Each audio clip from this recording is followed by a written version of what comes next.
Hai,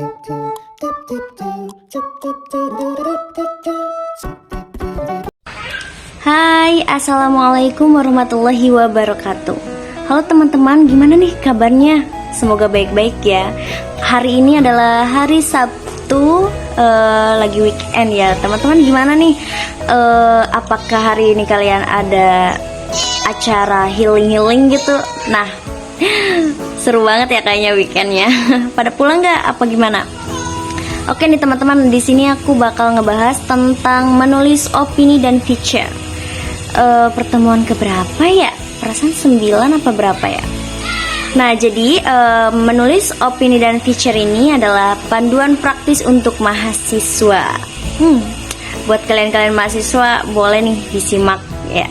Jadi ya teman-teman ya, kita ulas kembali. Tentunya semuanya pasti tahu nih, opini yaitu merupakan salah satu jenis tulisan yang menyampaikan suatu gagasan, ulasan, atau kritik terhadap isu-isu yang berkembang di masyarakat. Nanti dulu ya teman-teman, skip, ada kucing masuk ke kosan aku. Oke, maaf ya teman-teman ya, mari kita lanjut. Jadi opini itu, tulisan opini itu biasanya disajikan dalam bahasa ilmiah populer gitu ya teman-teman ya. Terus opini itu tetap informatif namun mudah dicerna oleh pembaca umum gitu. Ya pembaca umum seperti di kalangan mahasiswa tentunya. Sementara itu ya teman-teman ya, feature itu atau tulisan feature adalah karangan yang bersifat kreatif dan bertujuan untuk memberikan informasi sekaligus menghibur kepada para pembaca gitu ya teman-teman ya. Feature juga sering disebut juga sebagai soft news gitu ya, atau kisah dibalik sebuah berita gitu ya teman-teman ya. Terus ya teman-teman ya, feature ini biasanya mengangkat cerita menarik seputar peristiwa gitu ya, tokoh-tokoh, pahlawan, entah itu tokoh public speaker gitu ya, atau podcast kayak gitu, atau ulama besar gitu ya teman-teman ya, atau situasi tertentu dengan gaya penulisan yang lebih luas dan mendalam gitu teman-teman ya. Tapi ya, meskipun hampir semua persoalan bisa ditulis dalam bentuk opini gitu ya teman-teman ya, ada beberapa hal yang perlu kita perhatikan tentunya gitu ya.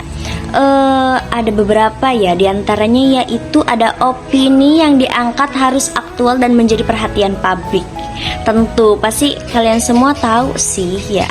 Terus selanjutnya yaitu tulisan tidak boleh bersifat memecah belah gitu ya teman-teman ya, dan menyebarkan fitnah gitu. Jadi tulisannya itu tidak boleh mengisi gitu ya.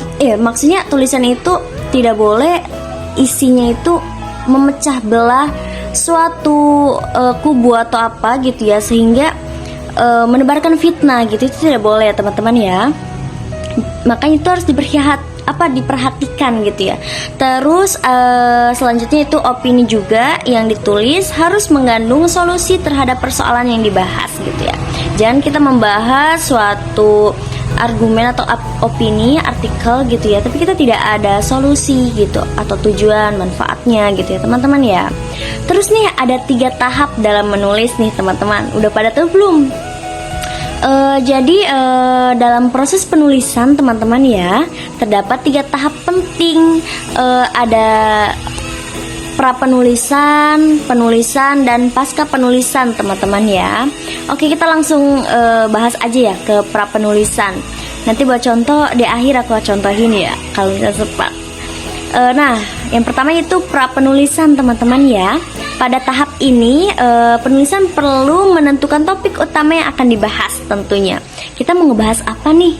Kayak kemarin aku liputan untuk tugas berita Saya Baduy. Nah, aku kebetulan juga membuat artikelnya langsung gitu ya, penulisannya gitu, opini aku, pandangan aku bagaimana Sema Baduy tahun ini gitu ya, di alun-alun Serang gitu. Soalnya kalau di alun Rangkas aku belum sempet ke sana ya teman-teman ya. Terus selanjutnya itu mengumpulkan referensi teman-teman ya, serta menyusun kerangka tulisan gitu. Nah, mahasiswa disarankan untuk membiasakan diri nih untuk mencatat ide-ide yang muncul dari apa yang kita pikirkan gitu ya, apa yang kita lihat, apa yang kita dengar, apa yang kita alami gitu ya. Misalkan kita lagi mau pergi ke warung atau tiba-tiba lagi jalan tangga gitu, mau ada kelas gitu, tiba-tiba kita mempunyai ide gitu ya, suatu ide gitu tiba-tiba muncul di pikiran kita. Itu menurut aku sih jangan sampai kita dinanti-nanti untuk dicatat gitu ya teman-teman ya. Terus makanya catatan ini tuh bisa berupa tulisan gitu ya, pemikiran. Jadi itu penting banget ya teman-teman ya. Terus selanjutnya yaitu ada pra penulisan kan yang tadi. Yang kedua yaitu penulisan teman-teman ya.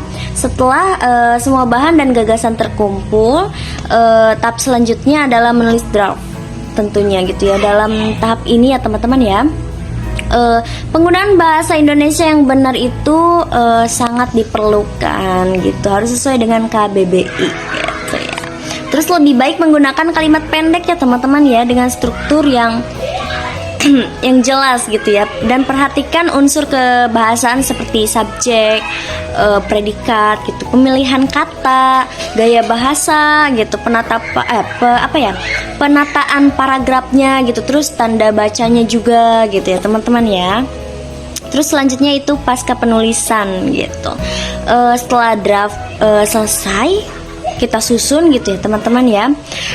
Terus selanjutnya yaitu kita harus adanya revisi gitu ya, penyuntingan gitu teman-teman ya. Jangan kita sudah menyusun ini tapi kita tidak dicek kembali gitu teman-teman ya. Jadi tinjauan kembali itu dalam tulisan tuh penting juga teman-teman ya. Dalam pemilihan kata seperti tadi ya, struktur kalimat gitu, serta penggunaan tanda baca juga itu harus sangat diperhatikan teman-teman ya.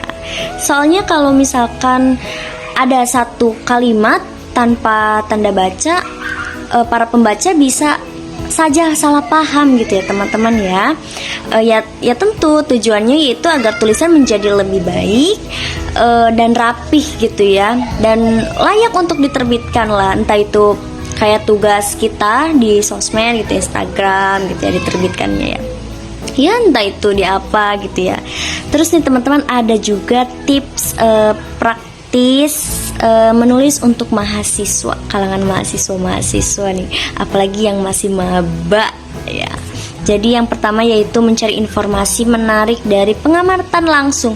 Makanya nih buat kalian-kalian rajin-rajin baca buku ya gitu, atau menulis dari internet lah gitu, link-link yang website maksudnya yang bermanfaat gitu, yang bisa kita baca dan membuahkan hasil gitu ya teman-teman ya.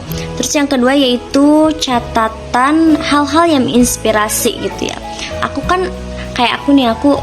suka banget gitu ya ngedengar podcast Mbak Nana gitu ya, atau enggak podcast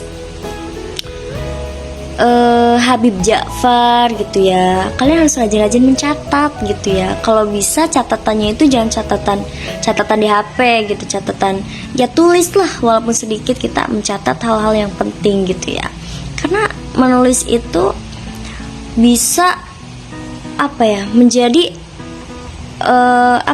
pengingat memori yang kuat gitu di pikiran kita gitu ya. Terus selanjutnya teman-teman, setelah memiliki bahan segera tulis ya teman-teman ya, jangan nanti gitu. Dan selanjutnya itu revisi isi dan bahasanya.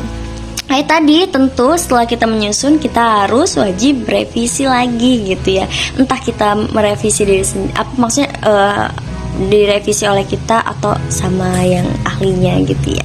Nah gimana nih teman-teman, kayaknya maksudnya pembahasan aku udah cukup sampai sini ya. Selanjutnya aku akan ngebahas lebih dalam lagi deh gitu ya. Baik, buat teman-teman semua yang di sana, terima kasih ya. Aku Safana Dananiro dari Komunikasi dan Penyiaran Islam kelas 4B. Cukup sekian. Assalamualaikum warahmatullahi wabarakatuh.